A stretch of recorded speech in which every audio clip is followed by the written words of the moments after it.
All right, you guys, welcome back to the channel once more. Don't forget to hit that subscribe button. Um, Also, shout out to all, well, not all Asian dilemmas, but the Asian conundrum. Um, Another story about a gold digger. She bled a millionaire dry. Mind you, this guy was a tech bro and he had started up his own app, which was pretty successful in China. Of course, we don't have it, similar to WeChat. Just go ahead and just think about it like there. Think about like a Chinese Zuckerberg, kind of like that. But we're only gonna play about 7 minutes of this video, and I'll give my opinion on it because we don't want to steal content, do we? No, we just want to review it. So let's check it out. She charged just 2,000 yuan for a night with men, yet managed to marry a multimillionaire.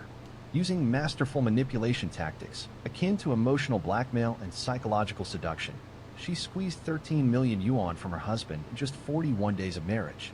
Eventually, her relentless demands pushed him over the edge, leading to his tragic That is a generated AI photo. We all know that. Look how plastic looking she looks in the face. That's not real, man. suicide. But here's the shocking part. This wasn't her first marriage. Oh, It was her fourth. whoa. Each of her previous 3 marriages ended within 2 months, and each time she walked away with a fortune. So who is this highly educated, gold-digging woman who played men like pawns? Today, we revisit the infamous case of Zhai Xinxin and the man she destroyed, Su Xiaomao. Well, I mean, look at my man's. I mean, looks responsible. Looks like he'll do the right thing. Get somebody pregnant. Take care of the family. Even her family or extended family. But yeah, usually, technically, these guys don't do too good when things go south. And you know what I'm saying. We all know somebody like this. And it's just pretty devastating. It's guys like this usually don't have a lot of women, but let's go. Born in 1980 in a rural village in Fujian province, Su Xiaomao was the youngest of 5 siblings. Wow. His family was poor, and his education was largely funded by his siblings who worked to pay his tuition. But Su didn't let them down. He excelled academically and won multiple scholarships during his school years. After graduation, he was recommended for a master's program at the prestigious Beijing University of Posts and Telecommunications.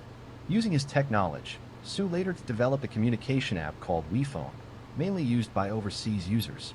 It brought in solid revenue, transforming him from a poor village boy into a self-made multimillionaire. With his newfound wealth, Su bought a house for his parents and sent 200,000 yuan to his family each year. He even paid for his nieces and nephews' school tuition.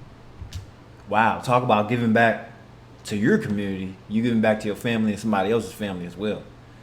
I mean, not too many of us have the opportunity to do that.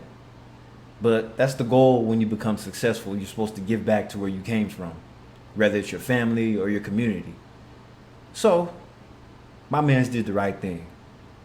Mind you, most people are selfish when they come up. Usually when women come up, they don't give back to nobody, right? Despite his financial success, Su had difficulty finding a life partner, partly due to his modest appearance and average height. So he turned to an online dating platform, hoping to find someone genuine. Born in 1986 in Shandong province, Zhai came from an elite background. Her father was a university professor, and her mother worked for a state-owned company. I mean, that sounds pretty average to me. That don't sound top tier to me at all. I mean, it's better than working at a convenience store. So, I mean, that's not something like, oh my God, you know?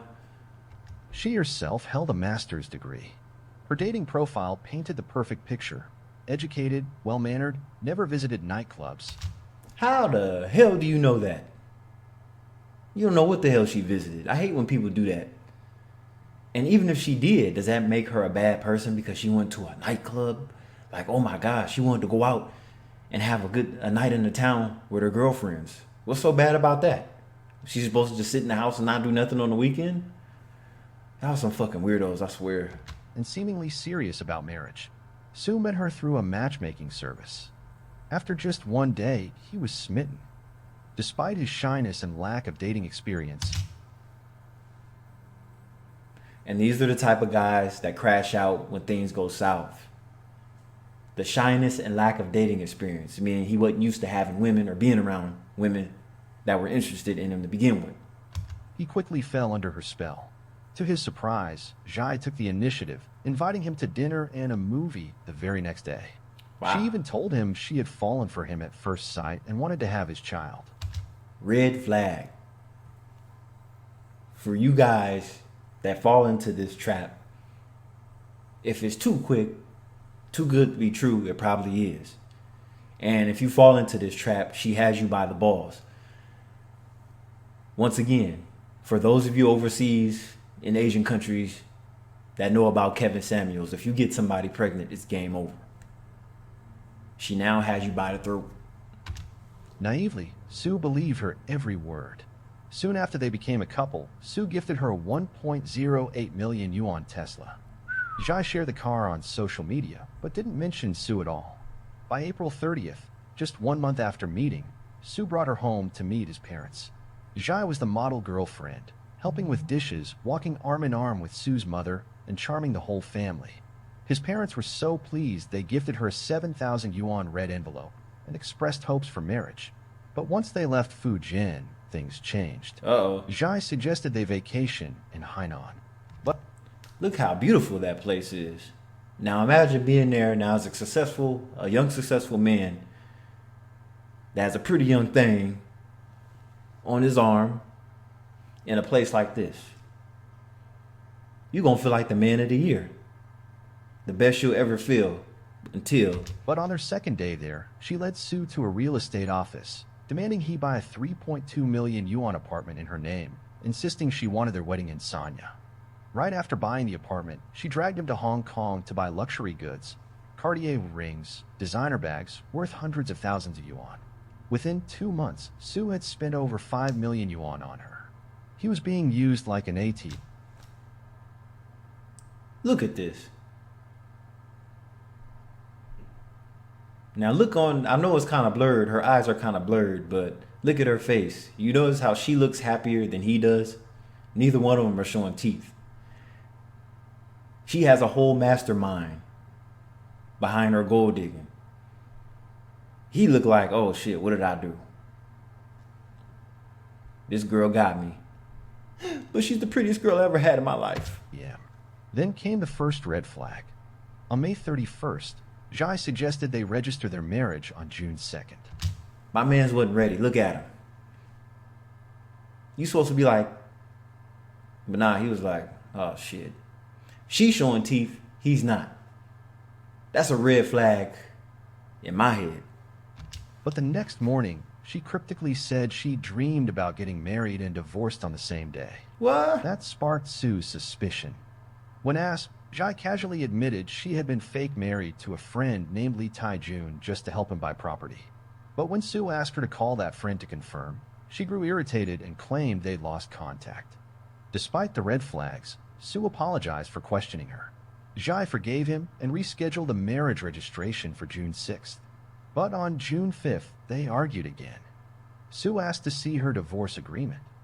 Jai demanded 880,000 yuan in privacy compensation before showing it. Shockingly, Sue paid it. And when he finally saw the document, the man's name wasn't Li Taijun. It was someone named Xiao Lu, whom Jai had actually married in 2011 and divorced 3 months later. What? What part of the game is that? Oh, that's right. She gets paid if she gets divorced. Yeah. After receiving 200,000 yuan in compensation, realizing she had been lying, Sue hesitated to marry her. Jai retaliated violently, punching him in the face, leaving his eye swollen. Still, Sue, perhaps too kind, apologized again. But this time, Jai demanded he wire her 50,000 yuan every day as a show of loyalty. In just a few days, she extorted another 1.33 million yuan from him. This wasn't love. It was extortion dressed up as romance. On June 7th, despite all that had happened, the two legally married. Sue had no idea this decision would cost him his life. Less than 10 days into the marriage, Jai saw a message from Sue's ex-girlfriend, congratulating him on his wedding. Sue politely replied with a similar blessing. Jai exploded, calling him a cheater and demanding a divorce. Like you don't have no other dudes in your phone. This is a two-sided road, but then the girl always wants to act like it's a one-sided road. Have you noticed that?